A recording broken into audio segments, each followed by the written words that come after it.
जैन समाज ज्यांच्याकडे देशातील 24% संपत्ती आहे. हो, जे तुम्ही ऐकताय ते खरं आहे. लोकसंख्या फक्त 0.37%, पण देशाच्या कर महसुलात म्हणजेच टॅक्स भरण्यात 25% वाटा फक्त जैन समाजाचा आहे. पण प्रश्न असा पडतो की जैन समाज इतका श्रीमंत कसा? तर भारतामध्ये जैन लोकांची लोकसंख्या ही फक्त 50 लाख आहे, पण त्यांचं आर्थिक साम्राज्य अब्जाधीश आहे. गौतम अदानी, दिलीप संघवी, लोढा ग्रुप हे सगळे जैन समाजातून आलेत. बरं, देशाच्या अर्थव्यवस्थेत त्यांचं योगदान सुद्धा जबरदस्त आहे. आता हे मी बोलत नाही आहे, तर रिसर्च सांगतोय. जैन लोकांची खासियत म्हणजे ते शिक्षणावर खूप भर देतात, शिवाय नोकरीपेक्षा व्यवसायावर जास्त विश्वास ठेवतात. म्हणून लोक म्हणतात ना, त्यांच्या रक्तातच बिझनेस आहे. लहान दुकान असो किंवा मोठं, दुधाचं, कपड्याचं, सोन्याचं, फक्त विचार तोच, स्वतःचं काहीतरी असावं.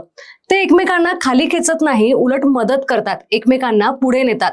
त्याचबरोबर कमाईतला काही भाग समाजासाठी ठेवतात, दान देतात, पण कधीही दिखावा करत नाही. पण रिसर्च सांगतो की जैन लोकांचा इन्व्हेस्टमेंट आणि फायनान्स प्लॅन हा इतरांपेक्षा वेगळा असतो, म्हणून त्यांना नफा पण जास्त होतो. एकंदरीत काय तर शिक्षण, व्यवसाय आणि स्मार्ट गुंतवणूक या 3 गोष्टींनी जैन समाज आज श्रीमंतीचं प्रतीक बनला आहे.